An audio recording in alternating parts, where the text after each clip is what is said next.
Bonjour à tous et bienvenue sur Papa Panique et la vie des blogs pour un vendredi blogging un peu différent de d'habitude. En fait, en général, je fais un article pour expliquer des petites choses, mais on va tester aujourd'hui un format vidéo. On va voir ce que ça peut donner. Ça peut être plus simple pour vous et pour moi à réaliser.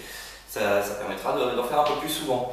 Donc, comme je disais, c'est aussi pour la vie des blogs que je fais ça, car c'est une question en fait qu'on m'a posée, à laquelle je vais essayer de répondre aujourd'hui, qui est une question en fait qui se porte sur les tags.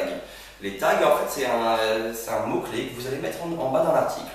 Chacun de ces mots-clés vont renvoyer vers une page qui vont regrouper en fait tous les articles où vous avez mentionné ce mot-clé à l'intérieur. Mais ces tags, en fait, la vraie question c'est est-ce qu'on peut en mettre autant qu'on veut? On va essayer d'y répondre en fait de manière assez simple. Dans un premier temps, en fait, on va voir que vous avez votre blog en fait, de cette manière. Et j'espère qu'on verra bien mes petits dessins, même s'ils ne sont pas fabuleux à la vidéo.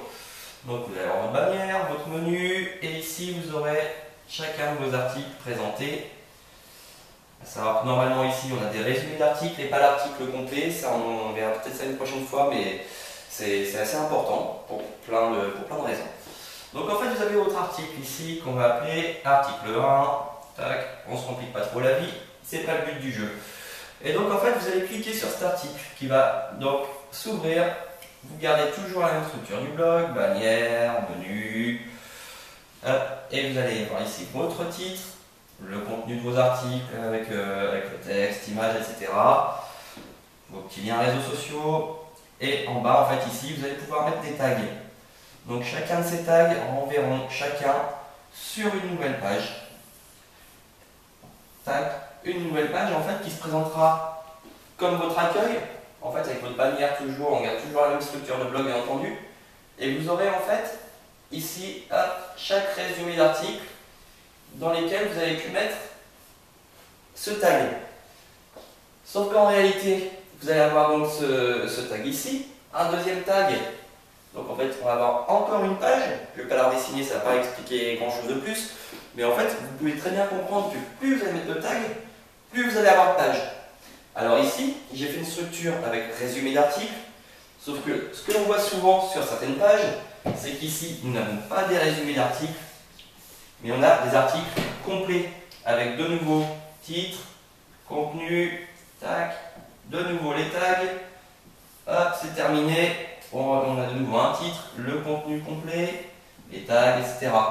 Et en fait, ce que vous pouvez voir simplement ici, c'est que là, Google commence à pas être trop content. Parce qu'en fait, vous avez votre contenu une première fois ici, en admettant qu'ici, il n'y avait bien qu'un résumé et pas l'article complet, bien entendu. Donc vous avez une première fois votre article ici. Vous allez le retrouver une deuxième fois complet ici. Plus si vous avez un deuxième tag, vous allez avoir votre article une troisième fois. Si vous avez 4, 5, 6 tags, vous allez avoir autant de fois que vous avez de tags votre article au complet. Et ça, c'est sans compter le fait que dans vos catégories ici, si vous avez mis une structure en résumé, ça va, mais si vous avez mis une structure en article complet, comme sur les tags, vous allez encore retrouver une nouvelle fois l'article en complet.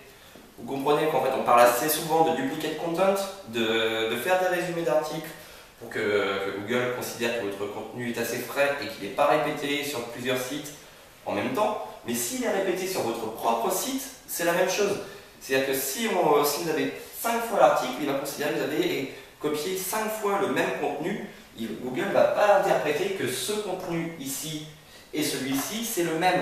Enfin, ce sera le même pour lui, mais ce sera le même copié. Et pas le même qu'on retrouve simplement dans une page différente. Alors, vous allez me dire catastrophe. J'ai fait une dizaine de tags pour chacun de mes articles. Je n'ai pas de résumé d'article, j'ai mon article complet. Et donc, qu'est-ce que je peux faire aujourd'hui pour essayer d'améliorer un petit peu tout ça? Alors on va avoir plusieurs possibilités qu'on verra sur d'autres vidéos ou d'autres articles, parce que là ça va faire un petit peu trop long et trop compliqué. Mais en fait vous avez la solution la plus simple qui va être votre fichier robot.txt. Ce fichier en fait il va vous permettre d'indiquer à Google à l'intérieur s'il doit aller lire une page ou non.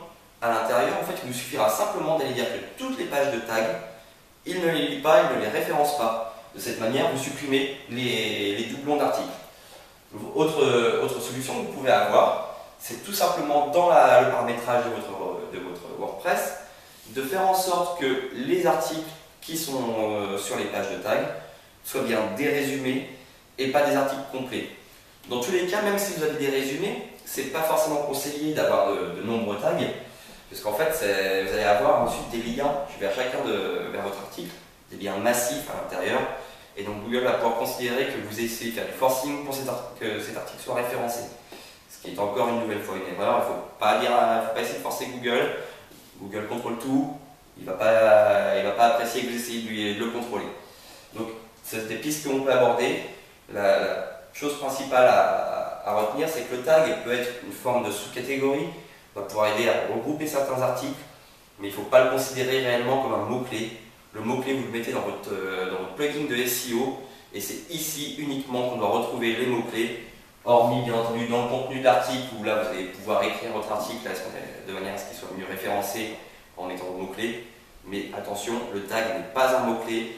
Les mots-clés, c'est dans l'article ou dans le SEO. Donc j'espère que j'aurai été assez clair. Si vous avez des questions, vous pouvez les poser en question sous la vidéo. Vous pouvez les poser sur la vidéo blog également. Et dites-moi simplement si ça vous plaît ce format ou pas, si on continue. Vous pouvez vous abonner à la chaîne La Vie des Blogs que je viens tout juste de créer pour mettre cette vidéo. Ça prouvera quelque part que cette vidéo vous plaît. A très bientôt, au revoir.